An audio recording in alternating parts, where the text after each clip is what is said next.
அல்ஹம்துலில்லாஹி ரப்பில் ஆலமீன் வஸ்ஸலாத்து வஸ்ஸலாமு அலா ரசூலில்லாஹி வ ஆலிஹி வ ஸஹ்பிஹி அஜ்மாயின் வமன் தபிஅஹு வ தாஅஹு பித்தீன் இலா யௌமித்தீன்.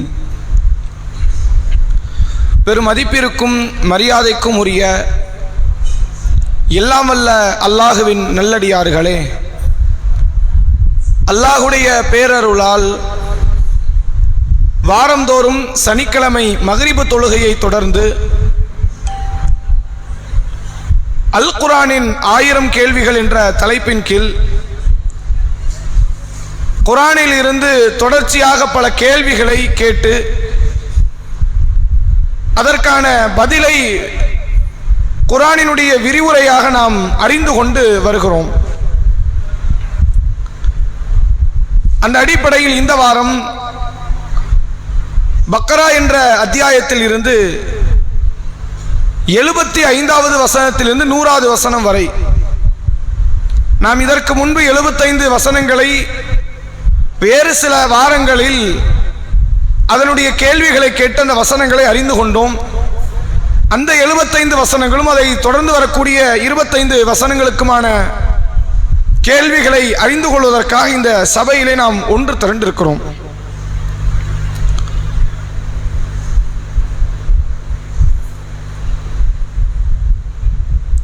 அந்த அடிப்படையில் நாம் நம்முடைய கேள்விகளை, இந்த வாரத்தினுடைய கேள்விகளை ஆரம்பம் செய்வோம். திருக்குர்ஆனுடைய விரிவுரையை பொறுத்தவரை ஒவ்வொரு வசனங்களில் இருந்தும் ஒவ்வொரு கால சூழ்நிலைகளில் வெவ்வேறு வகையான விளக்கங்களை, விரிவுரைகளை அறிந்து கொள்ளக்கூடிய பொருட்டாகத்தான் அல்லாஹ் ஒரு பெரும் அறிவு களஞ்சியமாக, ஒரு பெரும் பொக்கிஷமாக இந்த வேதத்தை, திருக்குர்ஆனை அல்லாஹ் நமக்கு வழங்கி இருக்கிறான்.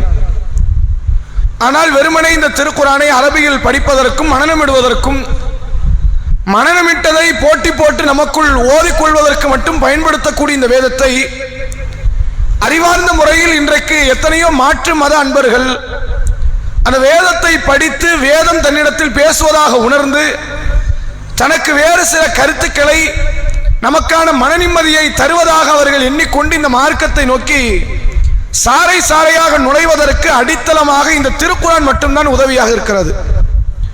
குர்ஆனின் மூலமாக மட்டும்தான் இன்றைக்கு உலகத்தில் ஏராளமான உள்ளங்கள் இஸ்லாத்தின் பக்கம் கவர்ந்து இழுக்கப்படுகிறது. நம்முடைய செயல்பாடெல்லாம் காரணம் கிடையாது. குர்ஆன் என்ற ஒன்று இந்த மார்க்கத்துக்குள் இல்லை என்றால் இருக்கக்கூடிய நபர்கள் இந்த மார்க்கத்தில் நிலை பெற்றிருக்க மாட்டாங்க.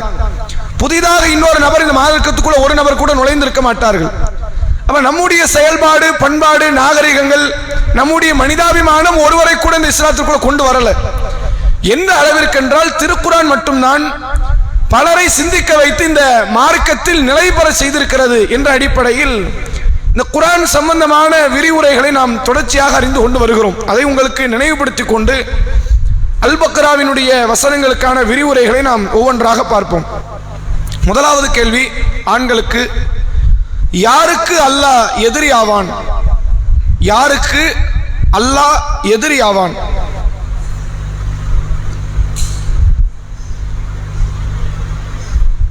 ஆண்களுக்கு அல்லாஹ் யாருக்கு எதிரி? இந்த அல் பக்ராவில் முதல் 100 வசனங்கள்ல இவர்களுக்கு அல்லாஹ் எதிரி என்று அல்லாஹ் சொல்கிறான். யாருக்கு சொல்லுங்க. அவங்களுக்கு மட்டும்தான் வருதா? வேற இல்ல கூடுதலா ஏதாவது வாசகம்? பெண்கள்ல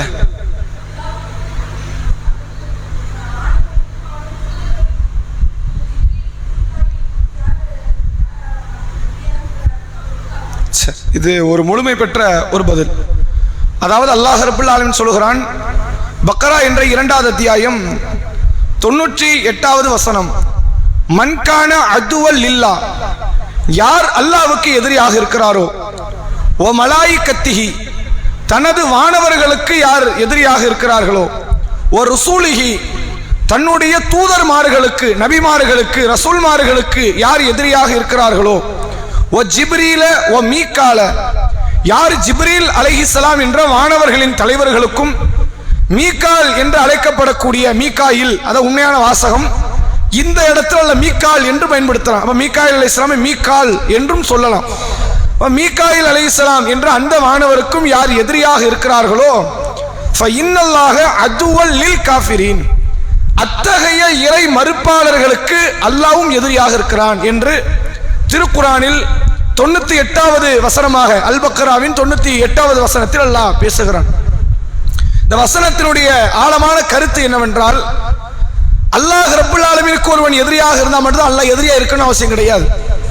அல்லாஹ்வுடைய வானவர்கள், அல்லாஹ்வுடைய ரசூல்மார்கள், அல்லாஹ்வுடைய ஜிப்ரீல், அல்லாஹ்வுடைய மீகாயில் என்று அழைக்கப்படக்கூடிய இந்த வானவர்கள், இறை தூதர்கள், இறைவனுடைய ஏற்பாட்டை ஏற்று நடப்பவர்கள், இவர்களுக்கெல்லாம் யார் ஒருவன் எதிரியாக இருக்கிறானோ அவன் அல்லாஹ்வுக்கே எதிரியாக இருக்கிறான், அல்லாஹ்வும் அவனுக்கு எதிரியாக இருக்கிறான் என்று அல்லாஹ் திருக்குரானில் பேசுகிறான்.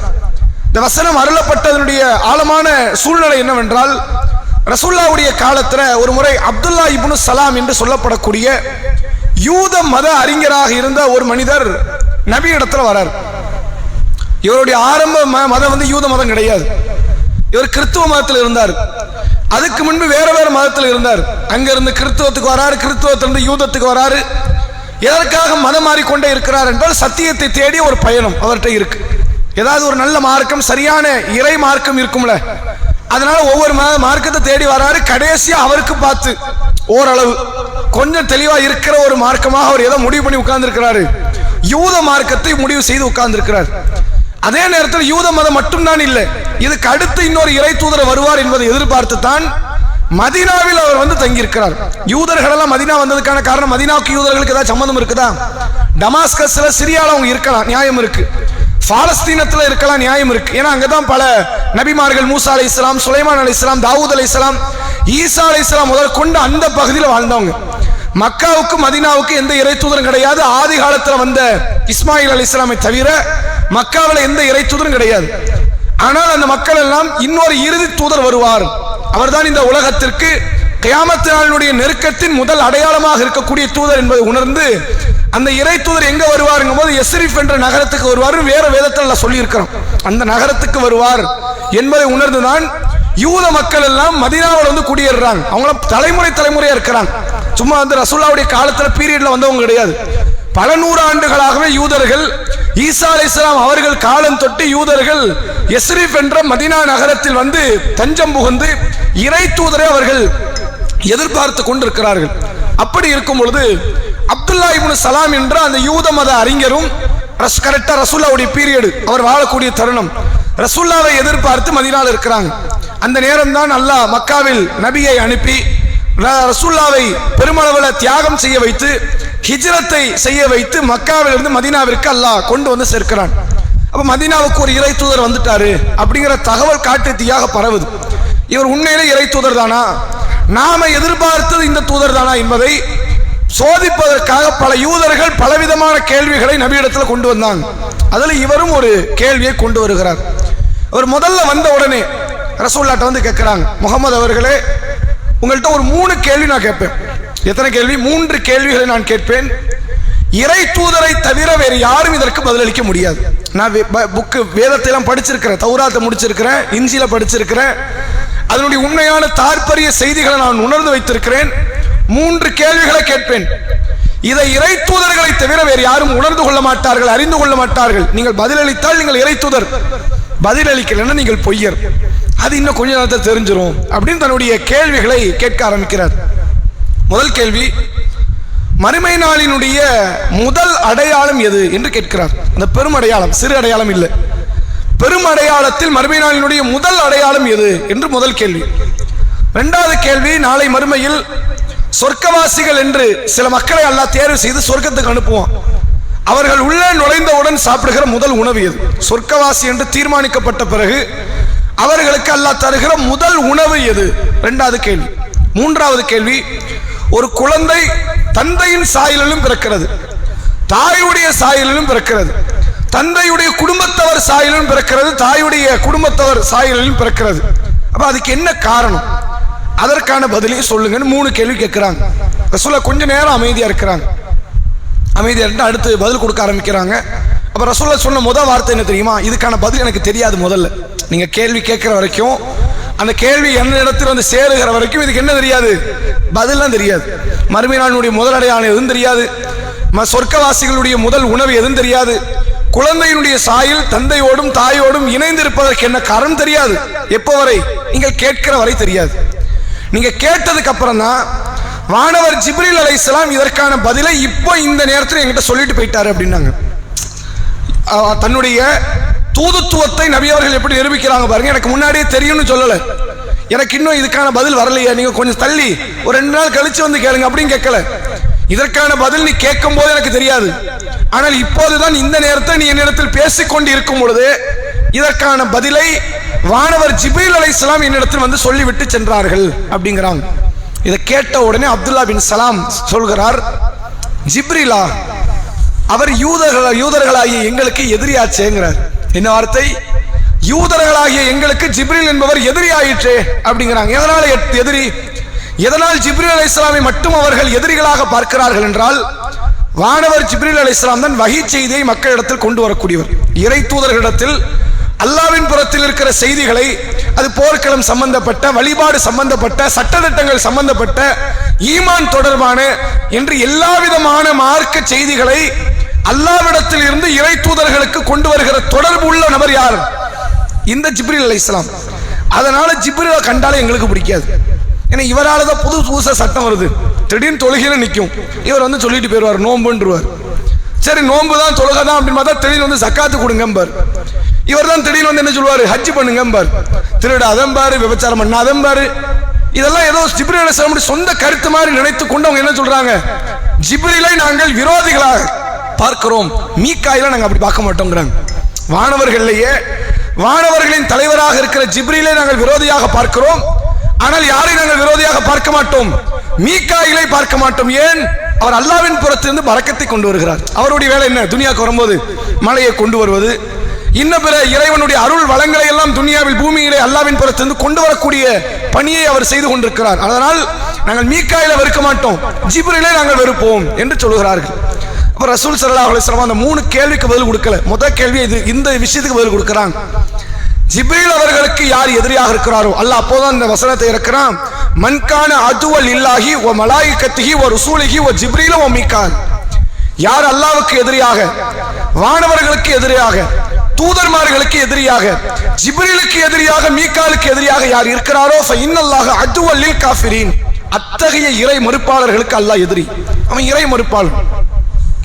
வானவரை நம்பிட்டா போதாது, வானவரை நேசிக்கணும்னு இஸ்லாம் சொல்லி தருது. ஜிப்ரீல் அலைஹிஸ்ஸலாம் வந்து அவருடைய சுய விருப்பத்தின் அடிப்படையில் மார்க்க செய்தி வரலையே. அவர் தொழுகை கொண்டு வராரு, சட்டத்திட்டத்தை கொண்டு வராரு, வழிபாட்டை கொண்டு வராருன்னா அவரா கொண்டு வரலையே. அதுக்காகத்தான் நீ ஜிப்ரீலை நீ வெறுக்கிற அப்படின்னா நீ உண்மையில வெறுக்கிறது யார? அல்லாஹ்வைத்தான் நீ வெறுக்கிற. அல்லாஹ் சொல்லி கொடுக்காம ஜிப்ரீல் அலைஹிஸ்ஸலாம் ஒரு மார்க்க செய்தி இங்க வருமா, துனியால இறங்குமா? அல்லாஹ் திருக்குர்ஆனில் வானவர்களை பற்றி சொல்லுகிறான், அல்லாஹ்வுடைய கட்டளை இல்லாமல் அவர்கள் எதையும் செய்ய மாட்டார்கள். அல்லாஹ் குர்ஆனில் பேசும்பொழுது மலாயிகத்துன் கிலாதுன் ஷிதாத் லா யஸூன் அல்லாஹ் மா அமரஹும் வ மா யஃபாலூன். அதாவது அல்லாஹ்வுடைய கட்டளைக்கு அந்த வானவர்கள் மாறு செய்ய மாட்டார்கள். எதை அல்லாஹ் கட்டளை இடுகிறானோ அதற்கு மட்டும் கட்டுப்படுபவர்கள் தான் இந்த வானவர்கள் என்று அல்லாஹ் ரப்பல் ஆலமீன் குர்ஆனிலே பேசுகிறான். அப்ப வானவர்கள் ஒரு செய்தியை கொண்டு வராங்க அப்படின்னா அவங்க சுயமா கொண்டு வரல, அல்லாஹ்வின் புறத்திலிருந்து அவர்கள் கொண்டு வருகிறார்கள். நீங்கள் ஜிப்ரீலை வெறுத்தால் நீங்கள் யாரை வெறுத்ததற்கு சமம்? அல்லாஹ்வை வெறுத்ததற்கு சமம். ஜிப்ரீலை நீங்கள் விரோதியாக பார்த்தால் நீங்கள் அல்லாஹ்வை விரோதியாக பார்த்ததற்கு சமம். அந்த நேரத்தில் அந்த அப்துல்லா பின் சலாம் இந்த வார்த்தையை சொல்லும் போது அல்லாஹ் இந்த வசனத்தை இறக்கினான் என்று இந்த வசனத்தினுடைய சபபுன் நுசூல் அருளப்பட்டதற்கான காரணத்தை நம்மால புரிந்து கொள்ள முடியுது. இப்ப ரசூல் அதுக்கு பதிலையும் கொடுக்குறாங்க. அந்த 3 கேள்வி கேட்டார்ல, 3 கேள்விக்கு பதில் கொடுக்கணும்ல. அப்படியே போயிட்டோம் அப்படின்னா அது என்ன நிலைமை ஆகும்? பொய்யர் என்று சொல்லி இவர் விஷம பிரச்சாரத்தை செய்ய ஆரம்பிச்சிருவார். அல்லாஹ் ஒரு காலத்தில் தன் தூதரை பொய்யராக்க மாட்டான். பதில் அல்லாஹ் கொடுக்கிறான். ரசூலுல்லாஹ் சொல்றாங்க, முதலில் இந்த துன்யாவை அழிக்கக்கூடிய கியாமத் நாளினுடைய பெரும் அடையாளத்தில் முதல் அடையாளம் யமன் தேசத்திலிருந்து ஒரு நெருப்பு ஒன்று கிளம்பும். அது ஆரம்பிக்கும் சின்னதா, அது முடியறதுக்கு அது கடைசி நேரத்தில் தான் முடியும். அது முழுமை பெறதுக்கு எப்போ ஆகும்? கடைசி அடையாளமாக அது முழுமை பெறும். முதலில் யமன் தேசத்திலிருந்து ஒரு நெருப்பு கிளம்பும், அது முடிவடைகிறது கியாமத் நாளினுடைய இறுதியில் முடிவடையும். அதுக்கப்புறம் தஜ்ஜாலை அனுப்புவான், ஈசா நபி அனுப்புவான், யாஜூஜ் மாஜூஜ் என்பதை அல்லாஹ் அனுப்புவான். கடைசியாக அந்த யமன் தேசத்தின் நெருப்பு தான் முழு பூமியை சுற்றி வளைக்கும் என்பதாக அல்லாஹ்வுடைய தூதர் அவர்கள் விளக்கம் தருகிறார்கள். இரண்டாவது கேள்வி என்ன? சொர்க்கவாசிகளுடைய முதல் உணவு எது? அப்ப அல்லாஹ்வுடைய ரசூல் அவங்க சொல்றாங்க, மாட்டினுடைய ஈரல் பகுதியும் மீனினுடைய ஒரு பெரும் சதை பகுதியும் சொர்க்கவாசிகளுக்கு உணவாக முதல் உணவாக வழங்கப்பட்டுதான் அவர்கள் சொர்க்கத்திற்குள் நுழைவிக்கப்படுகிறார்கள். அவ எந்த சமூக மக்கள் மாட்டை கடவுள்னு நினைச்சாங்களோ, நம்ம இந்த காலத்தை சொல்லல, யூத சமூகத்தவர்கள் மாட்டை கடவுள் என்று நினைத்தார்கள். அதுக்கு எதிராகவே அல்லாஹ் சொர்க்கவாசிக்கு முதல் உணவை என்ன கொடுக்கிறான்?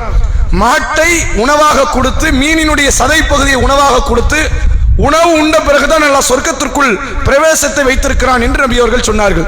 மூன்றாவது கேள்விக்கு ரசூலுல்லாஹ் பதில் கொடுக்கிறாங்க. ஒரு குழந்தை பிறந்த பிறகு ஆணுடைய சாயல், தந்தையின் சாயல், தாயின் சாயலில் இருப்பதற்கு காரணம், தந்தையினுடைய உயிரணுக்கள் அதிகரித்து விட்டால் அப்போது அந்த குழந்தை தந்தையினுடைய சாயலில் பிறக்கும். அதே நேரத்தில் கர்ப்பப்பையில தாய்க்கான சில நீர்த்துளிகள் உண்டு, அது மிகைத்து விட்டால், அது அதிகரித்து விட்டால் தாயை போன்றோ தாயுடைய குடும்பத்தாரை போன்றோ அந்த குழந்தையினுடைய சாயல் அமைகிறது என்று அல்லாஹ்வுடைய தூதர் அவர்கள் சொன்னார்கள்.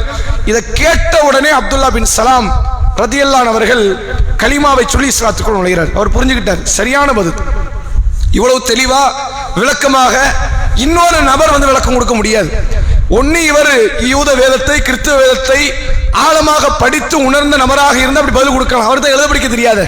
முஹம்மது ஸல்லல்லாஹு அலைஹி வஸல்லம் அவர்கள் யூத மத வேதத்தை இதுவரை கண்ணால கூட பார்த்தது கிடையாது, எழுத படிக்கவும் தெரியாது. அப்படிப்பட்ட நபர் இதை கற்றுக்கொள்வதற்கு அறவே வாய்ப்பும் கிடையாது. இவ்வளவு துல்லியமான ஒரு பதில் வருகிறது என்றால் இவர் அல்லாஹ்வுடைய தூதர் என்பதை தவிர்த்து வேற எந்த ஒரு காரணமும் இருக்காது என்று சொல்லி அந்த இடத்திலேயே அஷ்ஹது அல்லா இலாஹ இல்லல்லாஹ் வ அன்னக ரசூலுல்லாஹ், யூதர்கள்ட்ட இந்த உடன்படிக்கை ஏத்துக்கிற மனநிலை கிடையாது. அதனால இவர் பிறப்பில் யூதம் கிடையாது. முதல்ல நம்ம சொன்னோம்ல, இவர் வேற மதத்தை விட்டு ஜம்ப் பண்ணி தான் கடைசி வந்து யூதத்தில் வந்து உட்கார்ந்து இருக்கிறார். பிறப்பால் ஒரு யூதர் கிடையாது. யூதர்களை பொறுத்த வரைக்கும் அவன் பண்பாடு என்ன தெரியுமா? முதல்ல ஒரு வாதம் கொடுப்பான். ரசூலுல்லாஹ் இவன் நிறைய முறை பேசி இருக்கிறான், நீங்க வந்து இதுக்கு பதில் கொடுங்க, நாங்க இஸ்லாத்தை ஏத்துக்கிறோம். பதில் வரும், இஸ்லாத்துக்கு வர மாட்டோம். பதில் வரும், என்ன செய்ய மாட்டான்? இஸ்லாத்துக்கு வர மாட்டான். மூசா அலைஹிஸ்ஸலாம் எவ்வளவு வாதங்கள் வைத்தான், அல்லாஹ் எங்கள்கிட்ட காட்டுங்கன்னா, நான் எனக்கு வந்து தண்ணீர்களை நீர் ஊற்றுகளை ஏற்படுத்துங்கன்னா, வானத்திலிருந்து உணவை இறக்குங்கன்னா, எத்தனை பல கோரிக்கைகளை இறை தூதர்ட்ட வச்ச பிறகும் இறை தூதர் அல்லாஹ் கிட்ட கேட்டு அந்த கோரிக்கைகள் எல்லாம் நிறைவேற்றப்பட்ட பிறகும் மீண்டும் மறுத்து நன்றி கெட்டவர்களாக மாறி குஃப்ரியத்தில் போய் விழுந்தவர்கள் யூதர்கள். அவ அந்த உடன்படிக்கை ஏத்துக்கிற பண்பாடு யார்ட்ட கிடையாது? யூதர்கள்ட்ட கிடையாது. இவர் உடனடியா இஸ்லாத்துக்குள்ள நுழைகிறார். நுழைஞ்சிட்டாங்க. நடக்கிற முக்கியமான சம்பவத்தை பாருங்க. அப்துல்லா இப்னு சலாம் ரதியல்லாஹு அவர்கள் சொல்லுகிறார்கள், அல்லாஹ்வுடைய தூதரே, நான் இஸ்லாத்தை ஏத்துக்கிட்ட தகவலை என்னுடைய தோழர்களான யூத சகோதரர்களுக்கு நீங்க சொல்லாதீங்க. என் கூட நட்பு வட்டாரத்தில் நாங்கள் ஒரு சொசைட்டியை வாழ்ந்துகிட்டு இருக்கிறோம். உடனே நான் இஸ்லாத்தை ஏற்றுக்கிட்ட சொல்லாதீங்க. நான் எப்படிப்பட்டவங்கிறத முதல்ல கேட்டுட்டு பிறகு நான் இஸ்லாத்தை ஏற்ற தகவலை அவர்களுக்கு சொல்லுங்கன்னு சொல்லிட்டு அவர் வீட்டுக்குள்ள போய் ஒளிகிறார். கொஞ்ச நேரத்தில் யூதர்கள் சிலர் கடந்து போறாங்க. அவர் ரசூல்லா கேட்கிறாங்க. ரசூல்லாவை கண்டாலே யூதர்களுக்கு பிடிக்காது. ஆனால் பேச்சுவார்த்தையில நல்ல விதமாக சில விஷயங்களை பேசிக்குவாங்க. எதுல மட்டும் வெறுப்பு? கொள்கையில வெறுப்பு. உங்களை நாங்கள் இறை தூர ஏற்க மாட்டோம், உங்க மார்க்கத்தை இணைய மாட்டோம், உங்க வேதத்தை நாங்கள் ஏற்றுக்கொள்ள மாட்டோம், இதுல எதிர்ப்பை தவிர மற்றபடி ரசூல்லா கிட்ட அன்னுன்யமாக சில யூதர்கள் பழகவும் செய்திருக்கிறார்கள். அந்த யூதர்கள் கடந்து போகும்போது ரசூல்லா கேட்கிறாங்க, உங்கள் அப்துல்லா இப்னு சலாம் என்பவர் எப்படிப்பட்ட நபர் அப்படின்னு கேட்கிறாங்க. அந்த மக்கள் சொல்றாங்க, யூதர்கள் தங்கமான மனுஷன், அப்படி ஒரு மனுஷனை எங்க கூட்டத்தில் நீங்க பார்க்க முடியாது, அவரும் நல்லவர், அவருடைய தந்தையும் மகா நல்லவர், அவங்களெல்லாம் குறைய சொல்ல முடியாது, ரொம்ப அற்புதமான மனிதர். அவர் ரசூலுல்லாஹ் அடுத்து கேட்கிறாங்க, ஒருவேளை அப்துல்லா இப்னு சலாம் அவர்கள் இஸ்லாத்தை ஏற்றார்கள் என்று நான் உங்களுக்கு சொல்லி இருந்தால் உங்க பதில் என்னவா இருக்கும்? அவர் மோசமான வழிகட்டுக்கு போயிருவார். உங்க மார்க்கத்தில் ஏத்துக்கிட்டா உருப்படாம போறான், உருப்பட மாட்டோம், மோசமான வழிகட்டுக்கும் போயிருவான் அப்படின்னு ரசூலுல்லாஹ் முன்னாடியே இஸ்லாத்தை விமர்சனம் செய்து பேசுகிறார்கள். வீட்டுக்குள்ள இருந்தவர் அவர் வெளியே வராரு. அஷ்ஹது அல்லா இலாஹ இல்லல்லாஹ் வ அன்ன முஹம்மது ரசூலுல்லாஹ், அல்லாஹ்வை தவிர வணக்கத்திற்குரியவன் வேறு யாரும் இல்லை என்றும் முஹம்மது அவர்கள் அல்லாஹ்வுடைய தூதர் என்றும் நான் முழுமையாக சாட்சியம் சொல்கிறேன் என்று சொல்கிறார். டக்குனு யூதன் தலையில மாறும். நீங்க இந்த அப்துல்லா பின் சலாம் பத்தி கேட்டீங்களோ, ஊர்ல ஒரு அப்துல்லா பின் சலாம் தான், சரிங்களா? நீங்க இவரை பத்தி கேட்டீங்களோ, இவர் மகா மோசமானவர், இவரை மாதிரிலாம் வந்து மோசடித்தனமான மனுஷன் பார்க்க முடியாது, இவரும் கெட்டவர், இவர் வாப்பாவும் கெட்டவருன்ட்டான். ரசூலுல்லாஹ்வை பார்த்து அப்துல்லா பின் சலாம் சொல்கிறார், அல்லாஹ்வின் தூதரே, முதல்லயே நான் இஸ்லாத்தை ஏத்துக்கிட்ட தகவலை ஏன் சொல்லக்கூடாதுன்னு சொன்னேன் தெரியுதா உங்களுக்கு?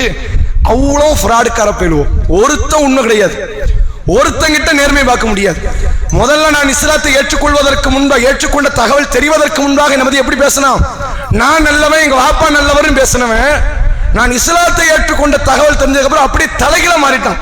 இவர் கெட்டவர், இவர் வாப்பா கெட்டவர், இவர் குடும்பம் கெட்டவன், என்று பேசுகிறானே, இதை உங்களுக்கு உணர்த்துவதற்குத்தான் இந்த காரியத்தை நான் உங்களுக்கு சொல்லி காட்டினேன் என்று அல்லாஹ்வுடைய தூதர் அவர்கள்ட்ட அப்துல்லா இப்னு சலாம் ரலியல்லாஹு அவர்கள் நிகழ்த்தினார் என்ற செய்தியை பார்க்க முடிகிறது. இந்த சூழ்நிலையில் தான் அல்லாஹ் இந்த வசனத்தை இறக்குகிறான்.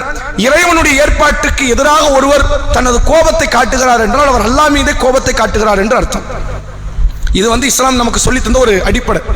மழை பெய்யுது, கடுமையான முறையில் மழை பெய்யுது. நம்ம இந்த வசனத்துக்கான விளக்கத்துக்கு போறோம். இது அருளப்பட்ட காரணமா சொல்லிட்டோம். இந்த வசனத்துக்கான விளக்கம் என்ன? யார் அல்லாஹ்வுக்கு எதிரியோ, வானவர்களுக்கு எதிரியோ, ஜிப்ரீலுக்கு எதிரியோ, மீகாயிலுக்கு எதிரியோ, நபிமார்களுக்கு எதிரியோ அவர்களுக்கு அல்லாஹ் எதிரிங்கிறான என்ன விளக்கம் அப்படின்னா, இறைவன் ஒரு ஏற்பாட்டை இந்த உலகத்தில் நடத்துகிறான் என்றால் அந்த ஏற்பாட்டை நம்ம பழி காணக்கூடாது, பழிக்க கூடாது, திட்டக்கூடாது. அதனால ரசூலுல்லாஹ் சொன்னாங்க, மழையை திட்டாதீங்கன்னாங்க. எதை திட்டக்கூடாது? மழையை திட்டாதீர்கள். காய்ச்சலை, நோயை திட்டாதீங்க. ஒரு நோய் வந்துருச்சா, பொல்லாத நோய் வந்துருச்சு, மோசமான நோய் வந்துருச்சு, அந்த நோயை கடுமையான முறையில் விமர்சனம் பண்ணாதீங்க. அது கடுமையான வேதனை தருது, அது வேற. அந்த நோயை பிடிச்சி திட்டாதீங்க. இதுக்கு ஒரு இழவு வராதா, இதுக்கு ஒரு நாசம் ஏற்படாதா என்று நோயை நீங்கள் திட்டாதீர்கள். அல்லாஹ் ஒரு ஏற்பாடை தருகிறான் என்றால் அந்த ஏற்பாட்டுக்கான தீர்வை நோக்கி போகணும். அந்த ஏற்பாட்டை உட்கார்ந்து குறை காண்டால் நீ யாரை குறை காண்ற? படைத்தவனை நீ குறை காண்பதற்கு சமம். அதனால தான் ரசூலுல்லாஹ் சொன்னாங்க, மழை வருவதற்கு ஒரு துவா இஸ்லாத்தில் இருக்குதா? இருக்கு. மழை வேண்டுவதற்கு இஸ்லாத்துல ஒரு துவா இருக்கிறது. மழை பெய்யும் போது ஒரு துவா இருக்கிறது. அதிகமா மழை பெஞ்சிருச்சு, இந்த மழை வேண்டான்னு சொல்லக்கூடாது. ரசூலுல்லாஹ் நமக்கு தடுக்கிறாங்க. நிறைய மழை பெய்யுதுங்க, ஊர்ல ஏகப்பட்ட மழை பெய்யுது, இன்னும் கொஞ்சம் கூடுதலா பெஞ்சா அடுத்து வெள்ளம் வந்துடும், மக்களுக்கு அது சிரமம், பாதிப்பு, மௌத்து கூட விழுந்துடலாம். நம்ம என்ன கேட்க கூடாது? யாரெல்லாம் மழையை நிறுத்துன்னு கேட்க கூடாது. ரசூலுல்லாஹ் அது கூட காரணம் சொல்றாங்க, அது அல்லாஹ்வுடைய ஏற்பாடு. மழையை நிறுத்துன்னு கேட்க கூடாது. அல்லாஹும்ம ஹவாலைனா வலா அலைனா, யாரெல்லாம் எங்களுக்கு சுற்றுப்புறத்தில் யாருக்கு இது பயன் இருக்கிறதோ அவர்களுக்கு இதை கொண்டு போய் சேர்த்து விடு. ரஹ்மத்தை நிறுத்த சொல்றதுக்கு நமக்கு அதிகாரம் கிடையாது. அப்ப அதே மாதிரி தான் இறைவனுடைய வேத வசனம் என்பது அல்லாஹ்வுடைய ரஹ்மத்து. அந்த ரஹ்மத்தை கொண்டு வரக்கூடிய வானவர் மேல ஒருத்தன் கோவப்படுறான் அப்படின்னா அவன் யார் மேல உண்மையில கோவப்படுறான்? ஜிப்ரீலுக்கு அவனுக்கு ஏதாவது அங்காளி பங்காளி சண்டையா, பிரச்சனையா, சொத்து தகராறா? அவன் ஜிப்ரீல் மேல கோவப்படுறதுல இல்ல, அவன் ஏன் மேல கோவப்படுறான். அதான் காரணம். மீகாயில் மேல அவன் விரும்புறதுக்கு என்ன காரணம்? மீகாயில் சொந்தமா மழை இறக்குறாரா, அருளை கொடுக்கிறாரா? நான் கொடுத்தவர் கொண்டு வராரு. அப்ப மீகாயில நான் விரும்புவேன், ஜிப்ரீல விரும்ப மாட்டேன் அப்படின்னா அல்லாஹ் தனக்கு நல்லது மட்டும் பண்ணணும், தனக்கு எந்த விதமான கட்டளை சொல்லிடக்கூடாது. சொன்னா நாங்க வெறுப்போம், நாங்க இஸ்லாத்தை ஏத்துக்க மாட்டோம். இது எவ்வளவு பெரிய மோசடித்தனமான காரியம். அதற்கு அல்லாஹ் இந்த வசனத்தை அருளி அல்லாஹ் சொல்லுகிறான், ஜிப்ரீலுக்கு விரோதி என்றால் அவன் அல்லாஹ்வுக்கு விரோதி, மீகாலுக்கு விரோதி என்றால் அவன் அல்லாஹ்வுக்கு விரோதி, நபிமார்களுக்கு ஒருவன் விரோதி என்றால் அவன் அல்லாஹ்வுக்கு விரோதி, மாணவர்களுக்கு ஒருவன் விரோதி என்றால் அவன் அல்லாஹ்வுக்கு விரோதி என்பதை அல்லாஹ் ரப்புல் ஆலமீன் இந்த வசனத்தின் வாயிலாக நமக்கு தெளிவுபடுத்துகிறான். அடுத்த கேள்வி பெண்களுக்கு. வேதத்தை ஜிப்ரீல் அலைஹிஸ்ஸலாம் அவர்கள் எங்கு இறக்கியதாக திருக்குர்ஆன் சொல்கிறது? அல் குர்ஆனை ஜிப்ரீல் அலைஹிஸ்ஸலாம் அவர்கள் எங்கு இறக்கியதாக திருக்குர்ஆன் சொல்கிறது?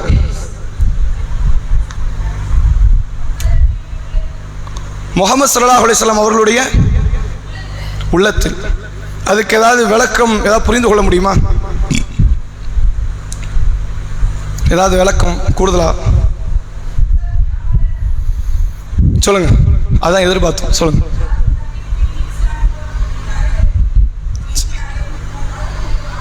சரி சரி சரி, விளக்கம்.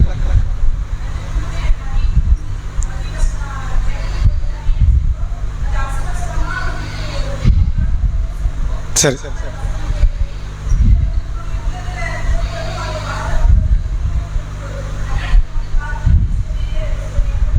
சரி சரி, சரியான ஒரு பதில். அதாவது அல்லாஹ் ரப்புல் ஆலமீன் திருக்குர்ஆனில் பக்கரா என்ற அத்தியாயத்தின் 97வது வசனம், குல் நபியே நீங்கள் சொல்லுங்கள், மன்கான அதுவல்லி ஜிப்ரீல், யார் ஜிப்ரீலுக்கு எதிரியாக இருக்கிறாரோ அவருக்கு அல்லாஹ் எதிரி அப்படின்னு சொல்லிட்டு அல்லாஹ் சொல்றான், ஃபஇன்னஹு நஸ்ஸலஹு அலா கல்பிக்க பிஇذனில்லாஹ், அவர் அல்லாஹ்வுடைய கட்டளையோடு, அல்லாஹ்வுடைய அனுமதியோடு உமது உள்ளத்தில் இந்த வேதத்தை அருளுகிறார். அவர் எங்க கொண்டு வந்து கொடுக்கிறாரு? அல்லாஹ் கிட்ட அனுமதி பெற்று அல்லாஹ்வுடைய வார்த்தையை கொண்டு வந்து உன்னுடைய உள்ளத்தில், நபியே உங்களுடைய உள்ளத்தில் ஜிப்ரீல் அலைஹிஸ்ஸலாம் இந்த வேத செய்திகளை கொண்டு வந்து இறக்குகிறார். முஸத்திகல் லிமா பைன யதைஹி, இந்த வேதம் எப்படிப்பட்டது? முன் சென்ற வேதமெல்லாம் உண்மை என்று சொல்லக்கூடிய வேதம் இது. தௌராத் உண்மைதான், அதை பொய்யின் மக்கள் நிறைய பேர் நினைக்கிறாங்க. இன்ஜில் உண்மைதான், அதை பொய்யின் மக்கள் நினைக்கிறாங்க. அது உண்மையான வேதம். ஆனா உண்மையான வேதம்னு இனி அதை பின்பற்ற வேண்டாம், அது காலாவதி ஆயிடுச்சு. எக்ஸ்பைரி டேட் அதுக்கு முடிஞ்சிருச்சு. ஒரு பொருள் தனமான பொருள் எக்ஸ்பைரி டேட் முடிஞ்சுன்னா அது பின்பற்ற வேண்டியது இல்ல. தௌராத்தை நம்புறதோட நீ வேலை முடிஞ்சிருச்சு, இஞ்சில நம்புறதோட வேலை முடிஞ்சிருச்சு. இறுதி ஏற்பாடான இந்த திருக்குரானை நோக்கி வாங்கன்னு சொல்லி அல்லாஹ் அந்த வசனத்தில் அருளுகிறான். சொல்லும் போது அல்லாஹ் சொல்லுகிறான், ஓ ஹுதன், இந்த வேதம் இருக்குது இது நேர்வழியாகவும், ஓ பஷீரல் முஃமினீன், இறை நம்பிக்கை கொண்டவர்களுக்கு அருளாகவும் நற்செய்தியாகவும் இது இருக்கிறது என்று அல்லாஹ் இந்த வசனத்தில் பேசுகிறான். அதில் அல்லாஹ் சொல்ற ஒரு அற்புதமான வார்த்தை பாருங்க, ஃபஇன்னஹு நஸ்ஸலஹு அலா கல்பிக்க பிஇذنில்லாஹ், அல்லாஹ்வுடைய அனுமதியோடு நபியே உமது உள்ளத்தில் தான் ஜிப்ரீல் அலைஹிஸ்ஸலாம் இந்த வேதத்தை கொண்டு வந்து சேர்க்கிறார். ஜிப்ரீல் அலைஹிஸ்ஸலாம் எங்க கொண்டு வந்து சேர்க்கிறாங்க? வெறுமனே செவிக்கு கொண்டு வந்து சேர்க்கல. அல்ஹம்துலில்லாஹி ரப்பில் ஆலமீன் அர்-ரஹ்மான் அர்-ரஹீம் என்று வெளிப்படையாக சொல்லிவிட்டு செல்வது அல்ல ஜிப்ரீலுடைய பொறுப்பு. உள்ளத்து வரை கொண்டு வந்து சேர்ப்பதும் இந்த ஜிப்ரீலுடைய பொறுப்பு. அவர் கொண்டு வந்து சேர்ப்பார். இது எதுக்கல்ல இந்த வசனத்தை சொல்கிறான் என்றால், ரசூலுல்லாஹ்வுடைய ஆரம்ப கட்ட காலம் வஹி செய்தி இறங்கி திருக்குர்ஆனுடைய ஆரம்ப வசனங்கள் எல்லாம் அருளப்படும் போது ரசூலுல்லாஹ்வுக்கு ஒரு பதற்ற நிலை. எதனால?